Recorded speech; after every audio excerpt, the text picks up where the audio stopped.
Hello everyone and welcome back to another Moxtober recap. Today's word is bones, and if you don't know what Moxtober is, it's an annual event in which for each day of the month of October there's a different one-word prompt, and based on that prompt people make creative endeavors related to Magic the Gathering. Most people make custom cards, which is what we look at in these recaps, but people also make articles, deck lists, or art, basically anything creative. Um, and if you want to see the designer credits for all the cards we talk about today, that'll be in the description, as well as the full files from mtg.design and MSC, as well as instructions on how you can submit your cards to potentially be considered for future episodes of this recap. Today, we have Ancestral of mtg.design, who's been with us for a lot of the first 2 weeks, and a new special guest, MonoWhiteBorder. So, would you like to tell us what you've been doing from October and why we decided to bring you on for today? For Moxtober, if you aren't familiar with me, I'm a really big fan of skeletons in all forms and sizes and games of all kinds.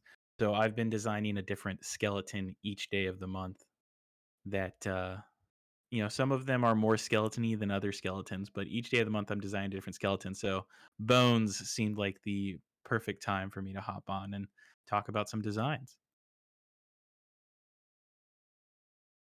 Exciting. Okay. And I think with that we can get into our first card. Um, I think I'm going to start off with from the MSC file, the Bones of cycle.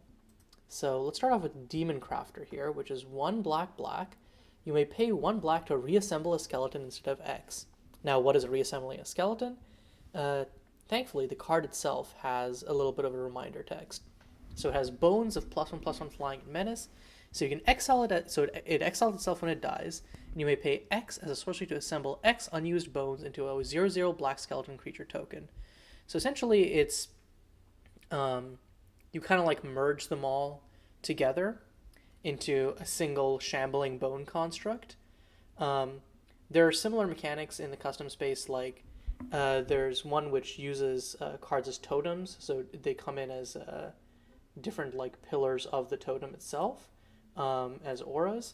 So I like the idea because it definitely gives that feeling of like um, you have like what is it called, the ghoul callers of Innistrad, kind of just like picking together and stitching, and there's also the stitchers just like kind of haphazardly putting together new undead creatures, and this gives me that vibe. Um, and it just also feels like a very functional mechanic where anything that automatically gives you value or 2 for 1 is just going to play well or be exciting for people to draft.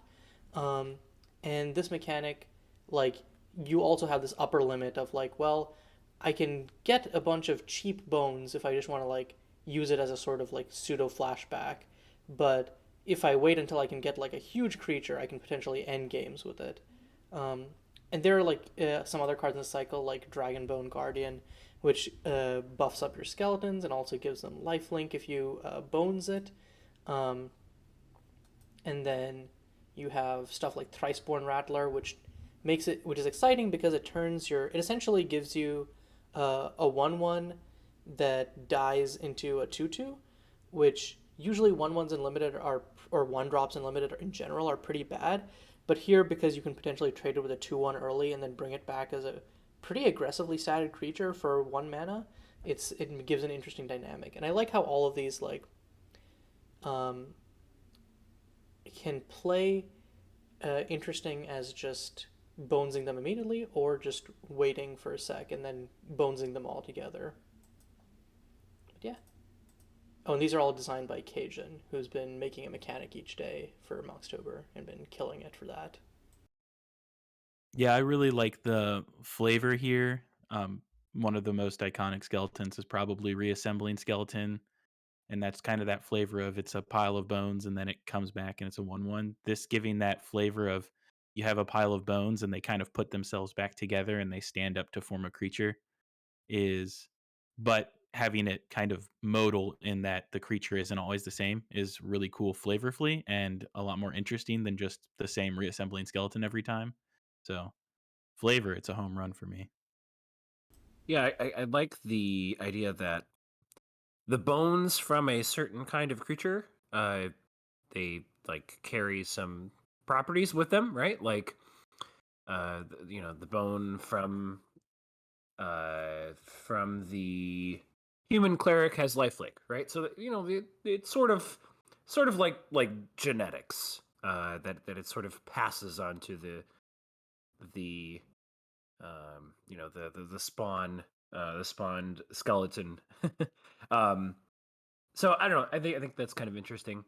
I wonder if it would get a little complicated just trying to keep track of all the different bones, even if it turned out. I'm just trying to think like what this would look like if this were a magic set. Even if it turned out maybe there was a bone card, I wonder how easy that would be to keep track. But I think mechanically it seems very similar to germs, which were like these equipment that kind of attach themselves to zero zeros. But yeah, I don't know. It's very different, and I think it's kind of a fun new take. For sure. And one thing that actually, as you were talking, that I thought of is like, um, I was debating whether I liked the fact that the bones that were decoupled from the power and toughness and abilities that the creatures themselves had, and then I landed on liking it because it allows there to be a lot more like fine-tuned fine-tuned designing in how you choose to balance the bones plus the initial creature. So yeah, like for example, and it also allows you to have like flavor things where like with Demon Crafter, it's like while it's alive, it's not much, but like it gives this necromantic feel of like coming back as um, this flying menace threat. So you can definitely, uh, I think it has more space, design space this way, and so I'm a fan of that choice. But yeah, okay. With that, MWB, what is your first card gonna be? Okay, so my first one's going to be from mtg.design. It's called Macabre Dancer. It's designed by cubeofwill. It's 1 and a black for a 1/1 skeleton shaman with black regenerate Macabre Dancer. And then inspired, whenever Macabre Dancer becomes untapped, you may pay X and a black, where X is equal to the number of cards you control. Name Macabre Dancer. If you do, create a token that's a copy of Macabre Dancer. So this is the first thing I like about this is the very traditional skeleton design. So Drudge Skeletons is a 2 mana 1/1, 1 and a black for a 1/1 that can regenerate for 1 black. And then it's iterating on top of that with this kind of slowly building on the dance, and the dance is getting more complicated, using the inspired mechanic. So when you untap, and the synergy here with inspired is really nice. So you can attack with it and get the untap on your untap step, or you can leave it up as a blocker. If your opponent attacks, you can regenerate Macabre Dancer, and then it'll untap on your untap step again, because regenerate taps it as a part of the kind of resolution of the ability, and then you'll be able to get more of these and kind of create this very defensive deck that can, maybe turn a corner. The one problem being that as you get more, it becomes harder to sustain them. So it's a very nice iteration on Drudge Skeletons, and then on top of that, it has a really neat synergy with Regenerate that I haven't really seen on any cards before, using Regenerate as a mode to actually tap the creature. Yeah, I'm usually not a fan of using regenerate since it's been kind of deprecated in favor of like like the simpler on keyword, just like yeah, just it bring it back type effect. But here Mhm. the tapping actually matters a lot, and I think that, like you mentioned, it's.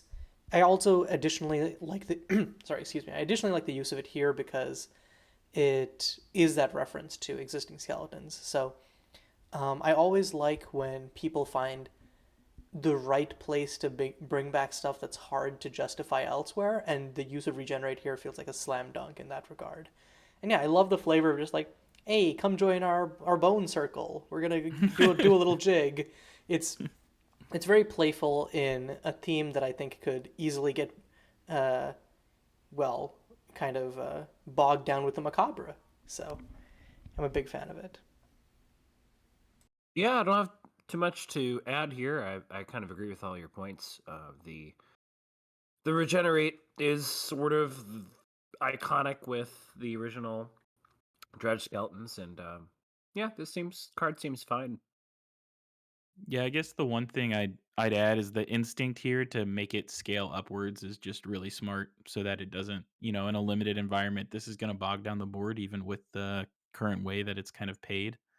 So having that automatic cap on there is really just a heads up play.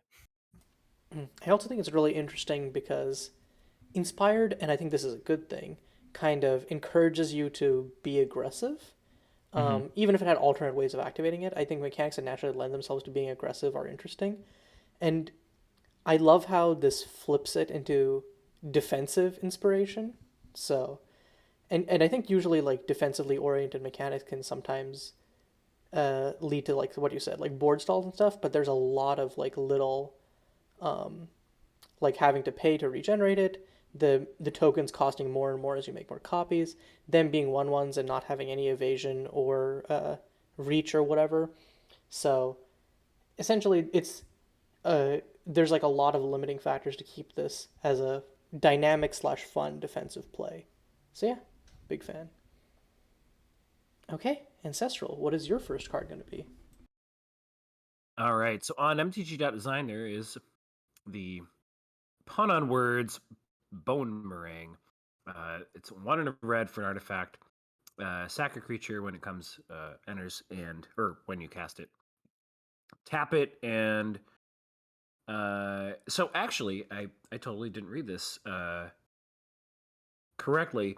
Tap it deals damage equal to the sacrificed creature to any target. So I obviously really fun play on words. Um and I like the flavor that you have to return it to your hand. Um so the sacrificed creature basically it's like a fling, but it's delayed. And then you get the Bonemerang back, but it has to go back to your hand. So every time you want to use it, you kind of have to sack or fling another creature. I guess you could do it all at once, or you could delay it, which actually is kind of interesting from a gameplay perspective. Yeah, I think the dealing damage equal to the mana value is pretty heads up, so it's not just like um, kind of a free pinger with tokens and stuff like that. Right, right. Take the 3/1 token, and if you got it for free, or the 2/2 zombie, right, you deal 2 damage every time. So Mm-hmm. obviously the pro play here is to take one of your skeletons that can regenerate, sacrifice it. Or like a reassembling skeleton, tenacious dead. They'll be able to come back when you sacrifice them, and you'll be able to deal damage. It's I don't recall any reusable flings ever existing in Magic, so this is a really interesting space, especially because fling as something that is reusable is really difficult to build around, right? Because you don't want to keep just sacrificing your creatures for damage necessarily.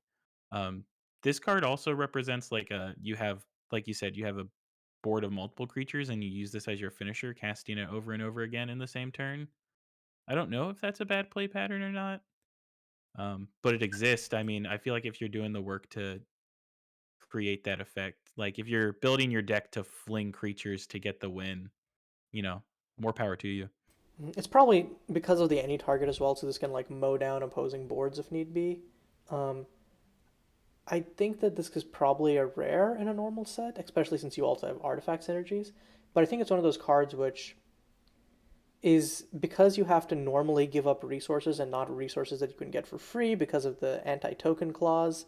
Um, there's like a lot of play there, and I think it would be really interested to kind of like see what this does in constructed. Yeah, there's probably some small little fiddly things I would consider. Like it might be kind of hard to track which creature was sacrificed, especially again if you're regenerating things or returning them from your graveyard. So maybe you'd keep track of it with counters, or you'd exile it with the artifact. The other thing, and I know this has been done before, so I actually kind of like that this was a different take, is that most of the time equipment, I mean, a Bonemerang sounds like something you would throw. And normally we would see that as an equipment, which this isn't. And I don't know if part of me is kind of like slightly bothered by that, but part of me again, like I sort of like the idea that it goes back to you, so like you're wielding the Bonemerang, as opposed to and again we've seen some equipment that unattaches, I don't know, javelins or pikes or things that you throw. Yeah, I think just overall, this is a really creative way to create a reusable fling. So I'm with you both that I'd want to definitely see what this can do in a constructed environment. Also, just want to shout out that flavor text.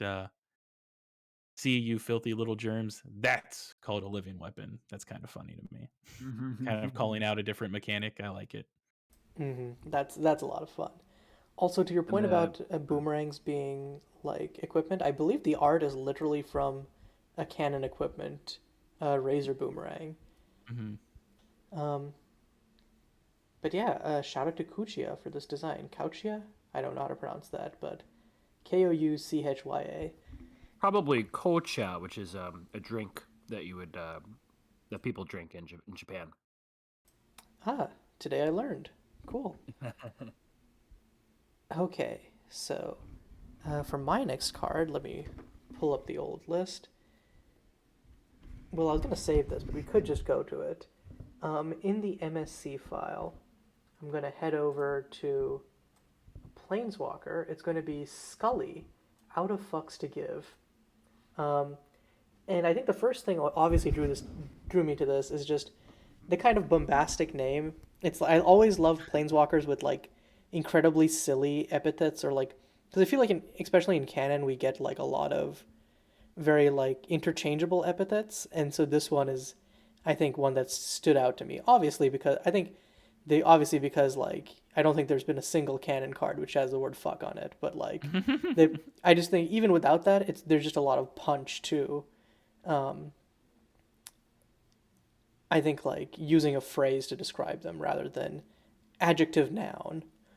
And this one is also like a pretty interesting control finisher. If you still have cards in hand, you can essentially discard your hand to like wipe your opponent's board the turn it comes down. You can also use it as like a really powerful, like, I'm going to get my creatures back, which synergizes nicely with the first -X. And the second -X is just mass reanimation. So if you got some, if you can just kind of aristocrats combo your way from there, or just like, since they gain haste, you can just run down your opponent. But what I like about this is it requires you to have resources for it to function, despite it being really powerful. And they're not resources that are insanely difficult to have by any means, but it means that like there are ways to mitigate the play patterns of this that are actually interesting and don't just involve, can I answer this on the stack, but they can be like incremental actions you take throughout the game. Yeah, so shout out to Queen Emily for this. Yeah, I really like when planeswalkers require kind of a set of conditions to function in. You don't just draw them and they'll start doing what they want to do, regardless of the board state, and they'll kind of be the best thing on the board no matter what else is out there. And this design, kind of requiring different resources in order to get the wheel spinning helps to kind of promote that play pattern. And like you said, avoid that situation where you just, oh, I drew my planeswalker and sorry for my opponent.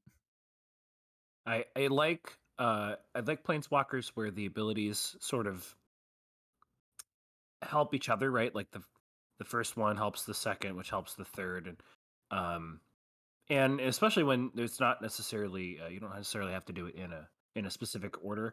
The second ability feels, well, I assume when they meant exile they meant discarded, but it still feels really strong. I mean, if I discard 4 cards, I can destroy 4 permanents. Which, I mean, yeah, I guess probably I do that if I could turn 4 of the cards in my hand and turn them into kill spells. But and I get it. It's a 7 mana planeswalker, so you can have a little bit of that there. But I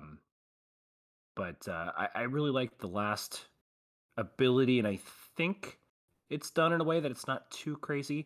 It does feel kind of the convergence between white and black, where white you get the smaller creatures generally, black you sort of get everything when you reanimate, and it's kind of dependent on loyalty as far as how large it goes. Them gaining haste is pretty powerful, but as it should be. This is an ultimate. Yeah, for sure. Okay, and I think with that, MWB, what is your next card going to be?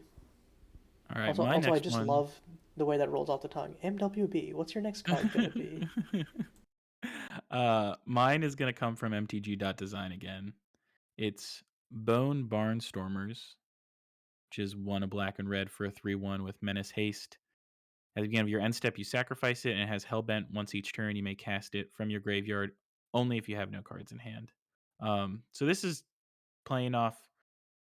We've seen it a couple times. Lightning Skelemental is like the most famous one, but these skeletons that come back from the graveyard or you cast from your hand, and they kind of do something and then flame out really quick. I like this iteration on one. I just think it's a really clean design of one that actually gives you something to do with it after it's one kind of shot experience. So if you don't have any cards in hand, or you can get rid of the cards in your hand, you can play this. It gives it some constructed punch, because if you have some sort of discard deck, like Hollowed One style deck in Modern, you would be able to get this out and kind of this be part of your engine that you use each turn.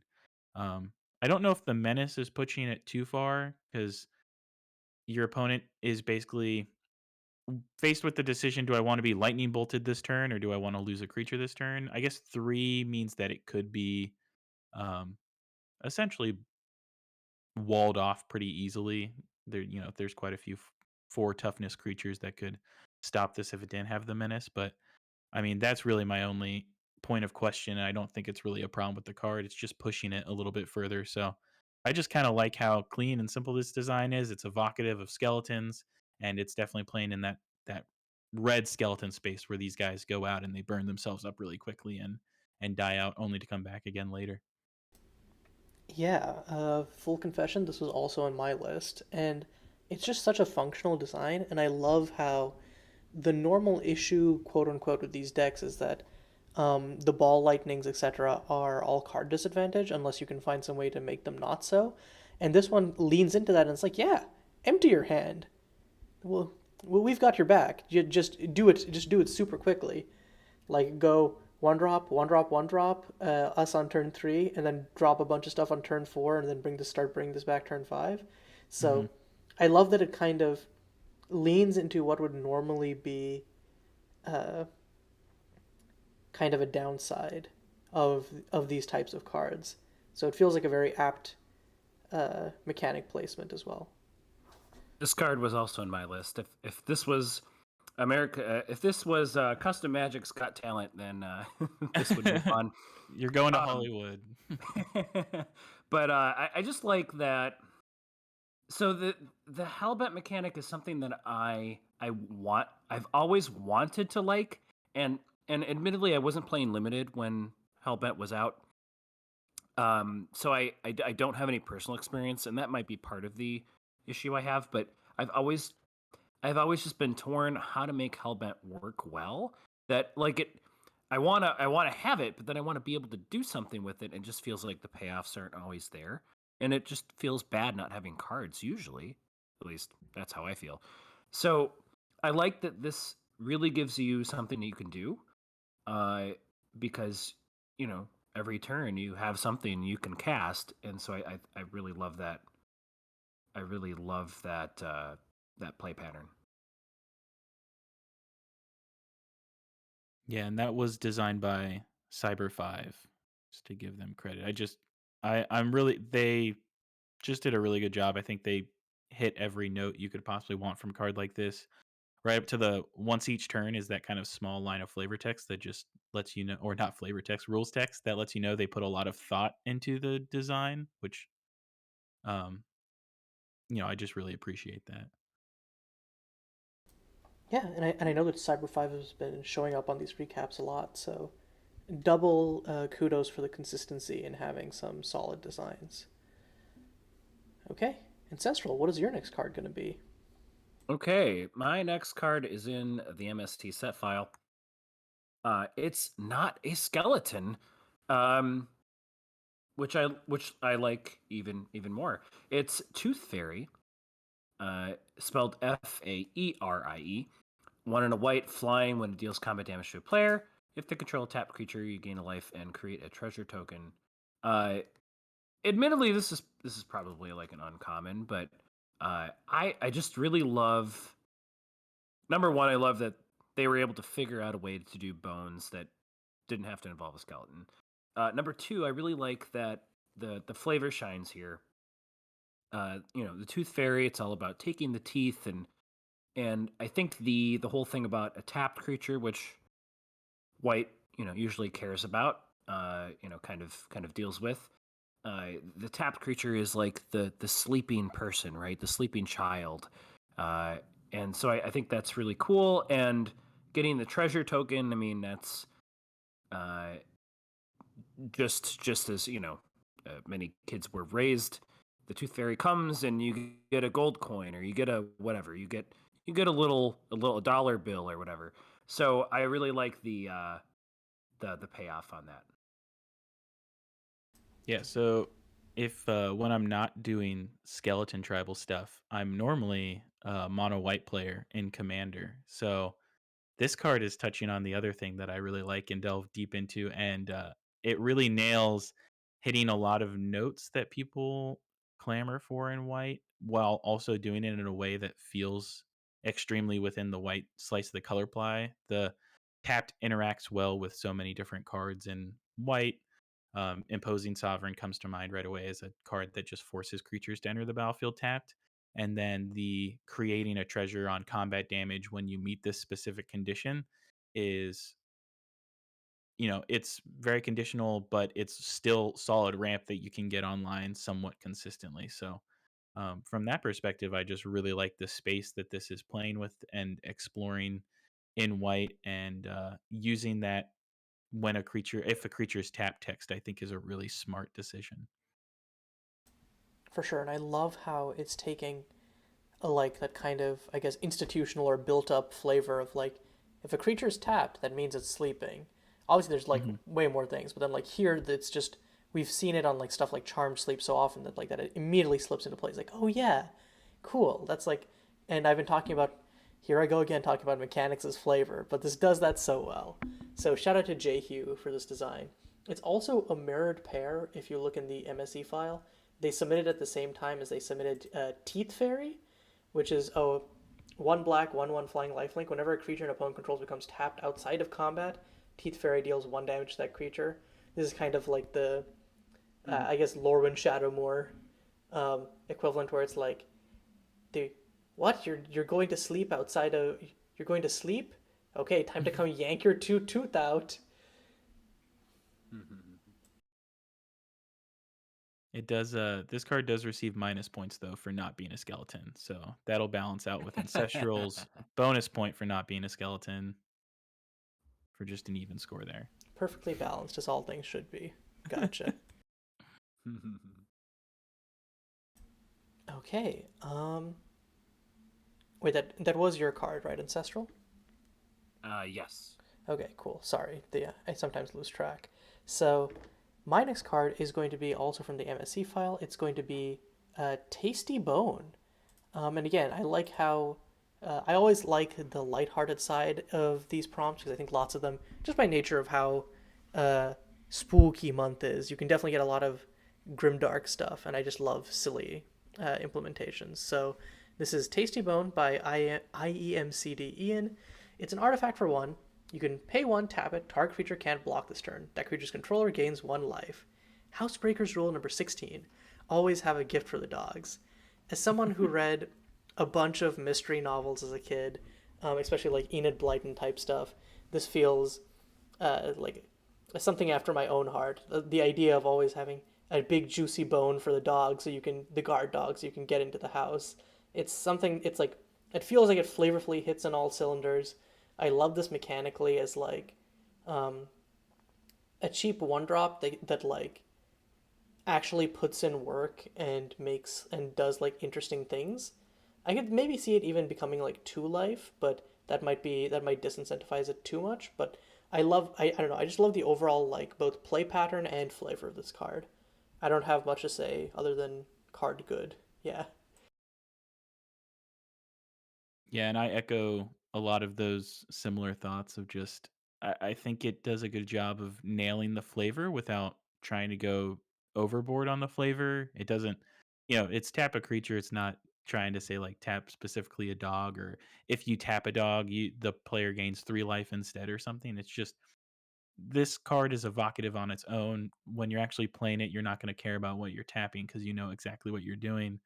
And then I think that like Rider of gain 1 life is actually really subtly valuable in a card like this because it presents a real cost. You can't just get your 1/1 in for free because it's just going to do nothing. They've already gained the 1 life, so you're just exchanging 0 life and tapping their creature. It doesn't really do much. So I think Notably, that one it life is doesn't sneaky like good. it doesn't actually tap it. It just says that it can't block.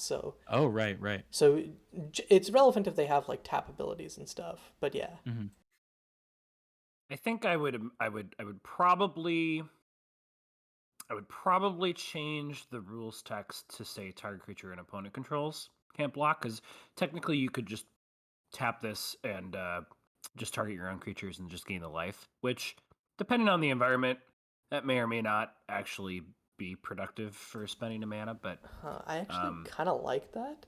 It's definitely not the intended use case, but I love that it has like this backdoor synergy with life gain archetypes as a pickup. mm. The But I don't know if, I mean, I guess if you give your own dog a bone, you can feel good about it. So I don't know. but yeah, okay. MWB, what's your next card? Um, I'm gonna go with Calcified Mox from MTG.Design. It's another Moxin.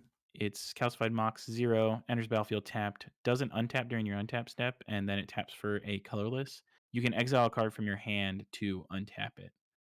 Um, I don't really know if this is too strong or not, but I just think it's a really playful way to do a Mox of, yeah, you can get mana really fast and you can get quite a bit of it, but it's going to cost you a lot to do so, and you're kind of giving up the whole point of having mana, which is getting rid of cards in your hand.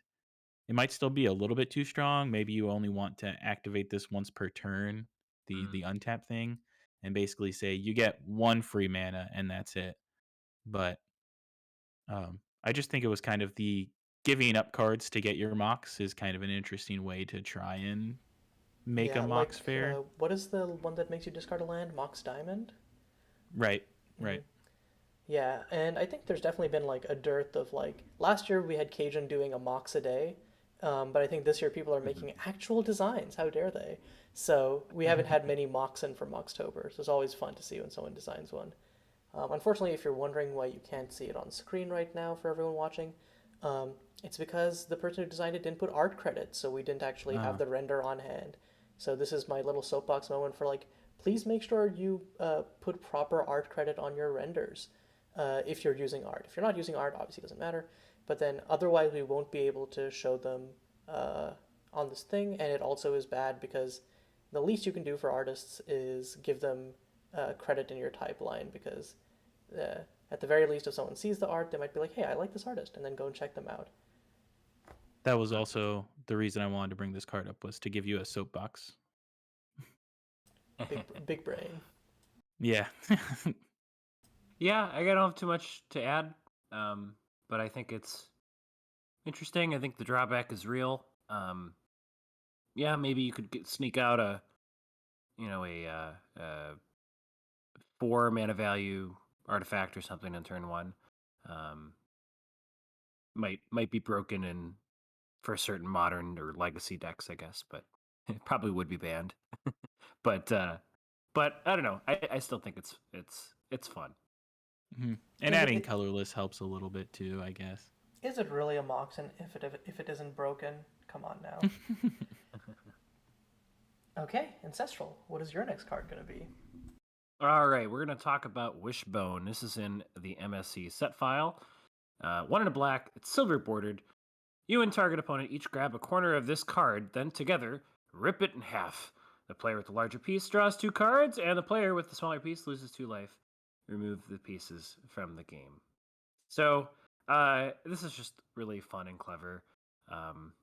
For those of us who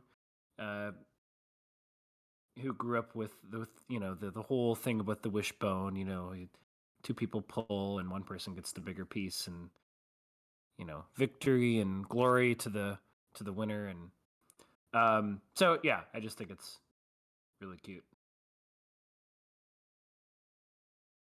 Yeah, unfortunately, I think that they've officially gone away from destroying the physical card in order to get the effect. But as far as unsets go, I think there's kind of a, I don't know, maybe this is too sadistic, but like I think there's some joy in just having the effect of the card involve getting rid of the card and just kind of freeing yourself from that like materialism, I guess.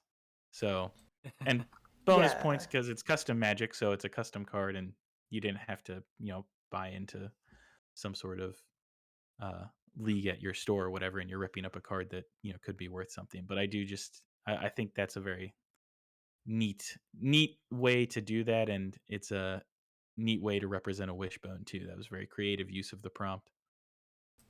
yeah, and I think that um, one thing additionally is just what was I going to say? Yeah, that like unevents are, I think, naturally supposed to be about the experience of Hmm. just sitting down and playing. So I think just like having you destroy the cards, especially when you're just like printing them out, it seems like a totally fine thing if you're just like playing for the experience and the fun of it. And it's obviously not something for everyone, but I think that, like you mentioned again, when you're not like throwing money into the pot, I think it's a lot more justifiable. Obviously, there one thing is that they have in recent unsets tried to move away from cards which require either physical dexterity or physical ability to play with them. But um, that's definitely, I feel like there's a lot of room for having sort of either an uncube or unset where you have kind of an accessible version and a non-accessible version depending on which play group, what type of play group you're taking it to. So that way these designs can Hmm. be played by people who will actually be able to use and enjoy them, but you have designs you can swap out for in situations where there might be people who won't be able to actually like, well, in this case, put up a fight for the card essentially. Um, You just see like a 40-year-old guy that's challenging, an 8-year-old kid. Like, is that going to be fair? yeah. Um, Also, I don't know how you do this in digital. oh, we If you actually know how you do we some... had a ruling on this because someone asked about it in the MSE server. You Oh actually yeah. you rip your computer screen in half. Um, Oh yeah. the, And everybody loses. exactly. Okay. Um, so next up for me, uh, I'm going to be showing off Captain Stitchley Janglebones, which is marked as designed by Elry on the MSE file. Um, and I'm going to be honest, I'm mostly showing this off because, wow, look at that frame. It is incredible, and I wanted to shout out that it looks super cool. So thanks to Elry for making it a reality. But the mechanics of this are also pretty cool. Ward, sacrifice an online permanent. Whenever you cast a spell with X in its mana cost, create a treasure token. Whenever a player sacrifices a permanent for the first time each turn, you create a 1/1 black pirate skeleton pirate creature token with Death Touch. So I think that I would like to say non-land, non-token, so you can't just like loop the war. I guess like, well, actually not really loop the wards, but the I think that would be a little bit more interesting, um, in terms of like making it so that your opponents actually have to pay like a real cost, and then also non-token non-land means that you don't just get to make a bunch of pirates each turn, but there is also the first time each turn clause. So not sure how valid those suggestions are, but that was just off the top of my head. What I like about this card is I think that generally legendary creatures I feel like are very focused because they're meant to be like the helm of your commander deck. Here, I feel like it does a little bit of everything in a way that feels like a solid role player slash filler. Um, it still has direction because it's like, hey, sacrifice a bunch of stuff to make skeletons, or hey, play a bunch of X spells. But the abilities, and usually I don't like this when abilities don't mesh together super well, but I think the way it's done here in the context of like skeletons and pirates, and I think that these are things like casting like big spells like what's the Sultai one that like steals cards from the top of your opponent's library, stuff like that. Where I feel like Villainous Wealth. yeah, obviously you can't play that in Commander with this, unless this isn't your Commander. But I think just the idea of like, there's also other stuff there that have similar effects. So I think the overall idea just feels like it's trying to tie together elements of both these tribes without actually putting itself at the forefront. I don't know if any of that made sense. It sounded a lot more cohesive in my head, but that was the reason I kind of was drawn to this card mechanically, is because it does something that I don't usually think turns out well in an interesting and actually functional way. Yeah, I really like the way that the ward synergizes with the last ability to give you that 1/1 skeleton creature token. Like I love the interplay of that where you're like Mm-hmm. he gets people or they get people into their crew. And then I like what you said, Caillou, about because at first one of my comments was going to be the second ability seems kind of unrelated, but I to give you credit as what you did was cohesive and made sense. You sold me on that. I think the second ability plays well to give it multiple things it can be doing rather than just be solely focused on doing one thing, and that's something to be appreciative of and also helps to kind of round out the character of this Stitchley Janglebones individual. I think the small fix I would change that last ability to a non-token permanent. Otherwise, you could potentially just keep sacrificing the black skeletons for mana or something like that. But um, just a minor clause. The X thing is actually kind of interesting. It's kind of funny. Part of me is kind of like, boy, this is doing a lot, but actually maybe it's not. And there's really interesting. I think there's really interesting X spells you can find in blue, black, and red. Blue with a lot of control and counter magic, red with burn, and black with honestly with token generation. So um, I don't know. I actually kind of like the. I don't know if it's maybe there's a flavor reason I'm missing, but I kind of like the idea that it latches onto that play pattern. Okay, next up, MWB. What's your next card? Okay, I think I'm gonna go with Skin to Bones in MTG.design, which is 2 black for an enchantment. Whenever a non-token zombie creature you control dies, create a black skeleton creature token with power equal to the zombie's power and toughness equal to the zombie's toughness. I really like this card because, and this is a rant I go on regularly, is that Magic has a problem where anything undead becomes a zombie and then skeletons kind of miss out. This ends up blending them a little bit, which I actually like how that ends up working out, where basically your zombie dies, the flesh falls off the zombie, but then it reanimates as a skeleton. I think the one note I would have here is just have the skeleton come back maybe a little bit weaker, or to have the skeleton token have the regenerate ability that is like kind of quintessential for skeletons of just black regenerate and just throw that on there. But make them feel different. This feels like you're basically getting back the same creature, granted without the abilities.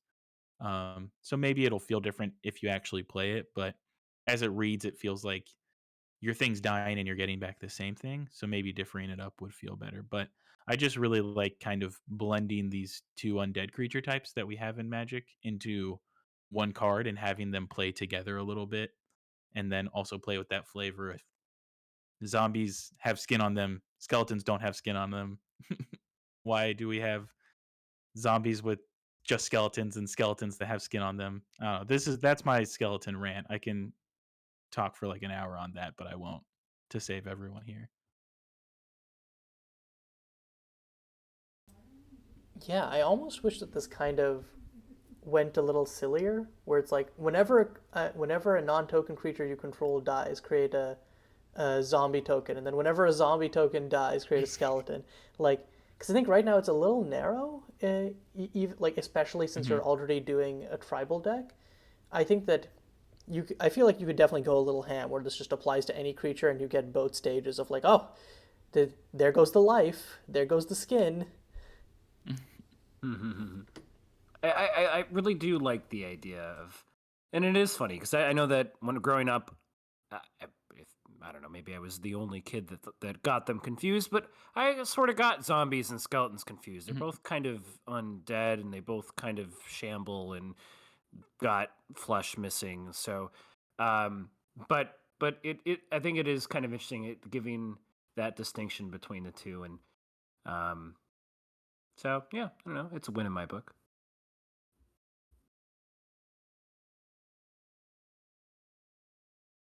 Okay, ancestral. What is your next card going to be? Okay, I'm gonna go. This is on mtg.design. We're gonna go with Flaybone Cavern. So black land enters tapped, taps for black. You can pay 2 and tap and sacrifice X creatures for monstrosity X, and you put that many number of +1/+1 counters. And as long as it's monstrous, it's now a creature and still land with menace and death touch a 0/0. So the counters make it bigger, and I think that's really kind of cool. Maybe it's actually not broken. Um, I was trying to think of like, oh boy, I could like just make this really large creature, but honestly, I think losing all the creatures on your board is kind of harsh enough. Maybe I would have this be sorcery speed, but regardless, I think it's kind of cool. It's a new way of that we haven't seen for animating a land. I don't think I've ever seen monstrosity or anyone use monstrosity in such a way. Yeah, this is incredibly hype, and I think that like effects on lands are always scary. Here, it is limited by resources that you already have, so it's not like, oh, this land does a free thing. It's like, yeah, this land has additional utility, but you have to give it something to gobble gobble first. And the bonus you get for that is one large creature with menace. Um, yeah, this card is super solid. It's really flavorful. I'm I don't know that I have much to say about this, honestly. There is a card uh, in the latest set in Midnight Hunt called Corpse Cobble, which is actually quite similar, where you sacrifice any number and then uh, create a big old zombie with menace. But I just really like the idea of monstrosity in a land. I don't know. Yeah, that was extremely creative and innovative. The only problem I'm having is I'm not sure when I would monstrosity this card. I guess if a few of my creatures are gonna die, After but it's not blockers, to a board wipe. Yeah, yeah, that's a good one. So because I after mean, I can blockers, also all your creatures die. see right because you could also block with it. But yeah, there's probably not a wrong way. Hmm. Yeah, it's it works as instant speed because you can't just try and blow someone out in response to a board wipe or something because your thing's gonna die. You can do it in response to a removal spell, but then you're gobbling one creature with this isn't really gonna do it. So I think you're right. You get somebody alpha strikes you, you sacrifice all of your blocking creatures that are gonna die, and you get this really big land on the battlefield. Yeah, it's pretty sweet. Okay.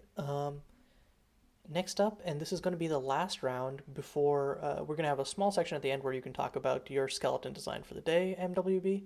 But for submitted cards, this is going to be our last round. So just think of that while you're going. My last card is going to be in the MSC file, um, and it's going to be uh, Google Sheets Set Skeleton by Wobbles. So this is actually just a marker card to let us all know about a cool project that um, Wobbles made, and over on the Goblin Artisans blog, which you can see the URL over there, which is an updated version of the Google Sheet autofill set skeleton that has been like a very helpful tool for people in kind of planning out and organizing their set structure as they've been working on it. And obviously, stuff like Excel and Google Sheets has like a lot of like cool quality of life features for keeping those things organized, or like having easy way of sorting data. And so this is like a cool update to that. Let me quickly look on Discord for the description they gave, because there's specific features that I'm trying to remember that sounded interesting. Definitely should have already had this on hand, so entirely my bad for making everyone sit through this. Hey, I appreciate you Well, explaining I the was. card though, because I did not know what it meant in any way whatsoever, and now I know. So yeah, set skeleton is obviously a term that I think even Mark Rosewater used, which is right. It's the template that they go off of whenever they're creating a limited environment, a set. So a little pun on words, but that's okay. We have plenty of room for puns in Moxtober. Yeah, And so maybe I should keep an eye on it, because that's my goal for Moxtober is to finish a custom set. oh yeah, and one thing that's really cool about this, it seems that you can use, there's a Scryfall plugin where you can kind of generate a set skeleton for any existing canon set. So you can kind of see like, well, this one says I need a 2-drop evasive creature in blue. What are recent examples of that? So you can like pull up recent sets and then be like, oh, a Welkin turn. Cool, I now understand what kind of cards fill up this slot, etc., etc. So I think that's a really cool feature, which was definitely not part of similar old templates. So big upgrade there. But yeah, again, go to the linked URL for the full deets and access to the set skeleton. Next up, MWB, what is going to be your last card for the day? Okay, this is really tough because there were so many designs I liked, but I think I'm going to decide on Old Brittlebones from MTG.design. It's a 1 black for a 1/1 skeleton, legendary creature with Decayed. When it dies, you return it to your hand unless target player discards 3 cards and pays 2 life. I just think this is a pretty neat condition on a card. It's a neat use of Decayed. It's kind of neat as a legendary creature commander because most of the time you can probably negotiate with somebody to get back your Old Brittlebones. It's just kind of doing a lot of neat things in a very skeleton-y way and coming back from the graveyard. I'm not sure if the cost is too steep for constructed, but I guess it's like 1v1 constructed. But I guess being a 1/1, it's probably pretty safe. Like, okay, you can just have your 1/1 back. That's fine. Your 1/1 that dies after it blocks and dies after it um, attacks, and then if eventually you find yourself running out of cards, you can kind of get rid of it semi-permanently. So yeah, I just think it's really neat. It's simple. It's clean. I dig it. Yeah, and Like one thing that the I did. Oh, sorry. Go ahead. Oh, I was just gonna say, I like the idea, though. Yeah, it does seem really weak, uh, and you can't attack with it right away. But you could probably use that to your advantage, right? If your opponent doesn't consider it a threat, I guess you could, I don't know, maybe do something with equipment, or some kind of auras. I'm not sure. I think that probably the strongest thing to do with this is just be like, hello, here's my Viscera Seer. I'm not going to loot this equal to the number of black mana I have, uh, Yep. unless you get your hand shredded. So I think it's interesting because I think this is a card that's actually like stronger in 1v1 because you can actually like the cost of having to discard 3 cards I think is like a lot higher in 1v1 where there aren't 2 other people with full hands who have decent resources, and also the game like 3 cards is a lot, but the tempo and card advantage that you can accrue over a game of Commander is enough to offset that. Um, I think I agree, and I love that you pointed out that you can play politics with this because I didn't realize that it wasn't unless an opponent. I just filled that Yeah. in because usually these effects are templated like that.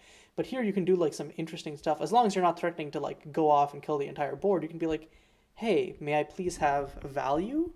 And then you can be like, "You'll give me value," and they'll be like, "I'll give you value," and you can just do some neat little mini sack loops or just like, uh, yeah, just that kind of stuff. So.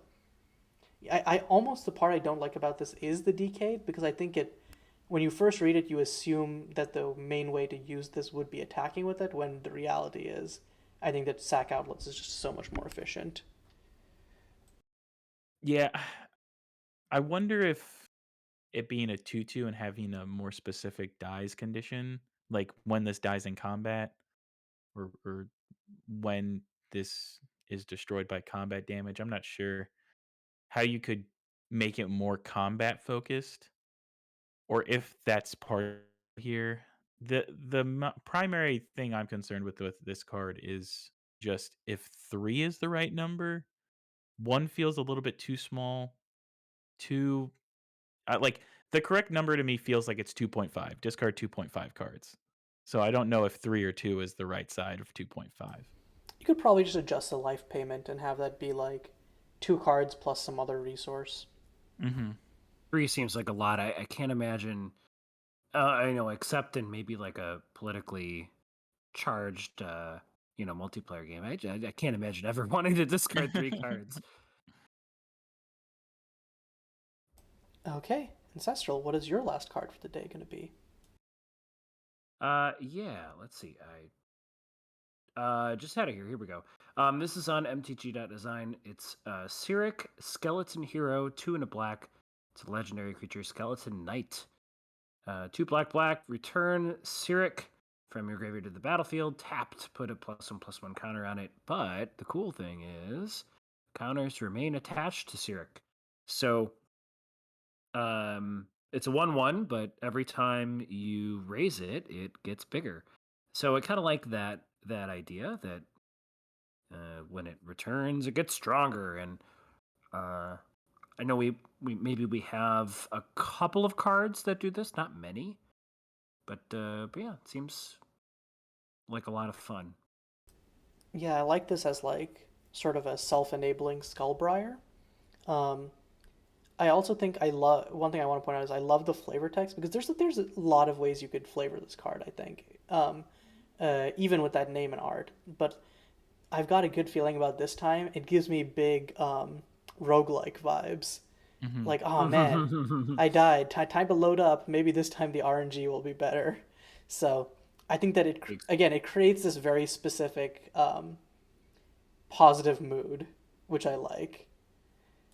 Yeah, and that's something you've touched on it a couple of times already, Caillou, but, like, skeletons are a grim thing, but when we personify them more often than not in, like, popular culture, we make them funny or goofy, and I think a lot of people kind of nailed that of, this card isn't just a complete joke, but it's still got kind of a goofy or giddy vibe to it, and I really appreciate that.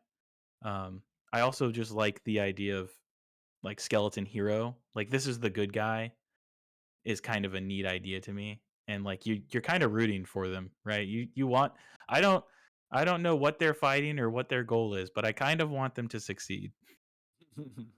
If not the first time, maybe the second or third or fourth or fifth time.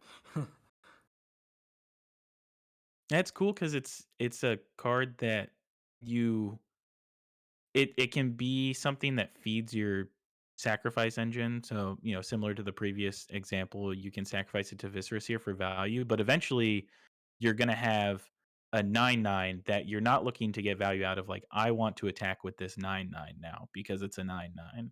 And so that's a nice kind of cool touch to these cards that, similar to Reassembling Skeleton. Reassembling Skeleton never gives me an incentive to stop sacrificing it to the sack outlet.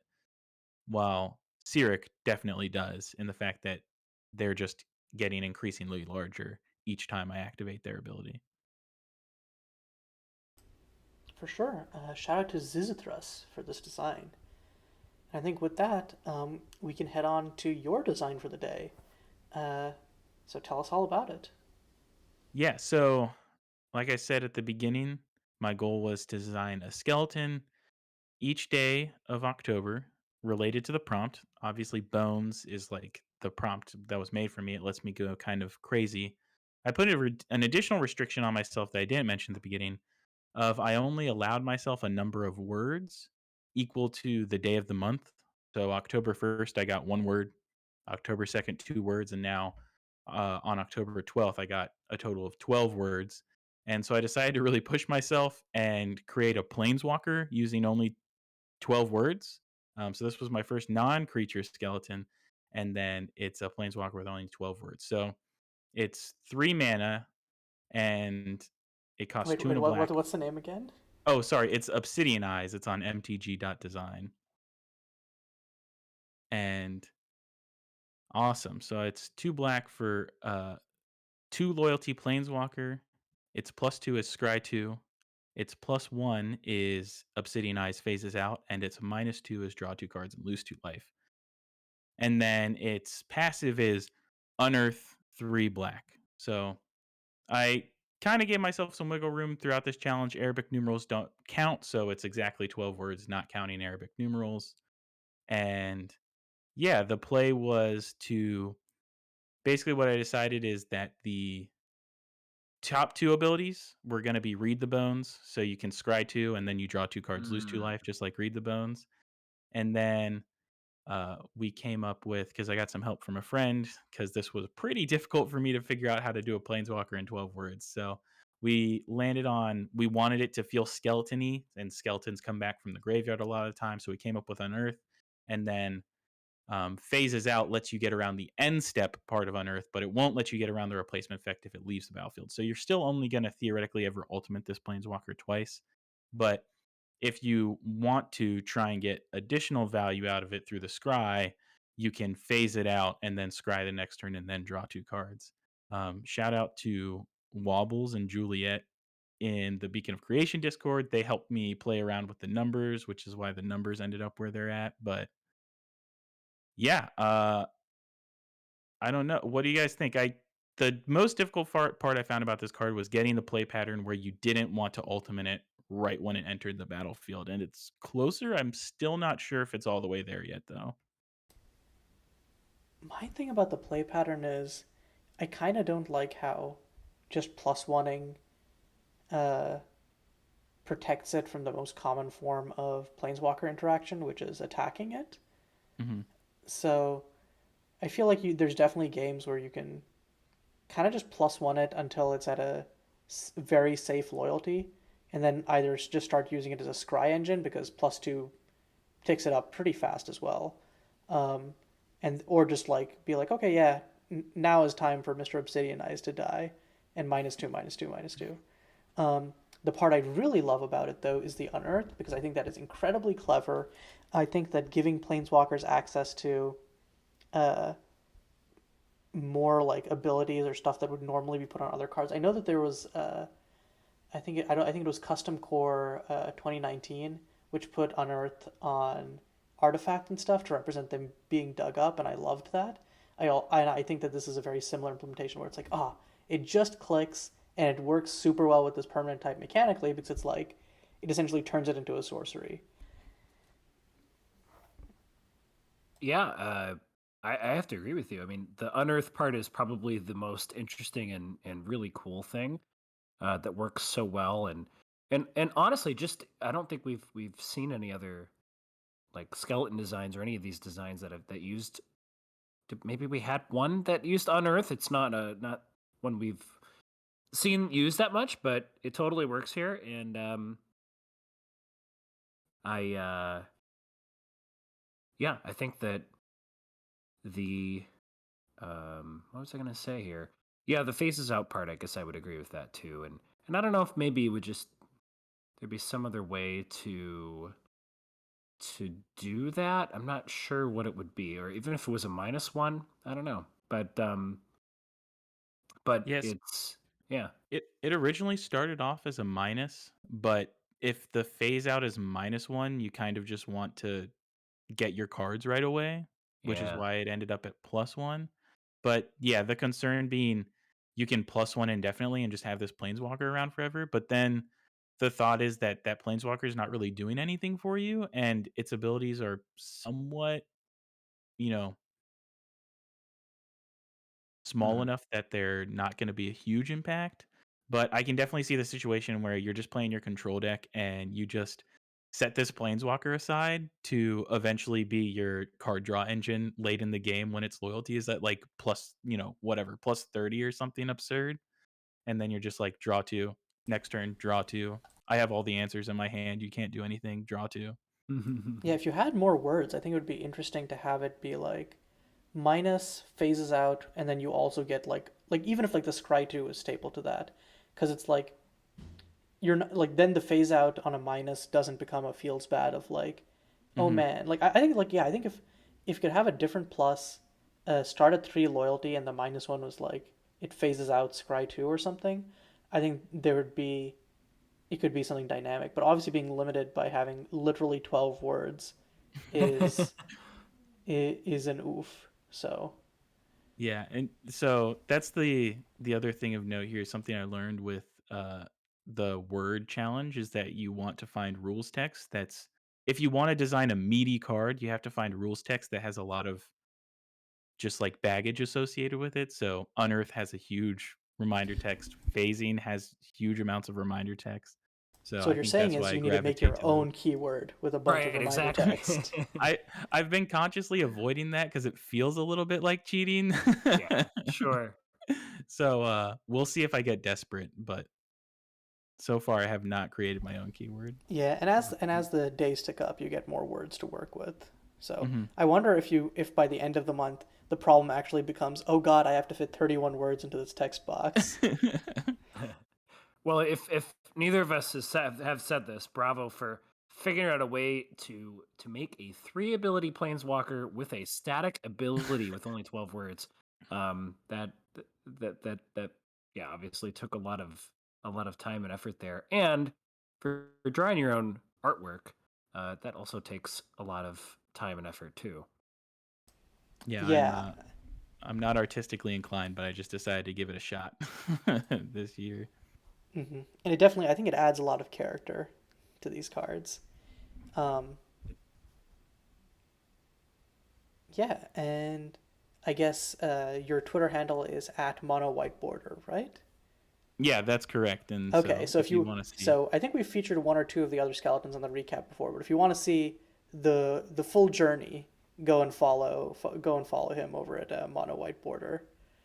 Um, but yeah, is there anything else we want to talk about, or are we good to wrap up for the day? Uh, yeah, I guess I'm good over here. Okay, yeah, cool. no, I'm fine. So once again, thanks to you both for coming onto this episode. Thanks to Ancestral and Cajun for setting up the submission systems, without which daily videos would be literally impossible. If you want to know more about that and see all of the collected files plus designer credits for the cards we talked about today, those are in the descriptions, along with instructions on how you can submit your own cards to those collected files for consideration in these recaps. Um, but until tomorrow, this is going to be Caillou signing off. Thanks so much for watching.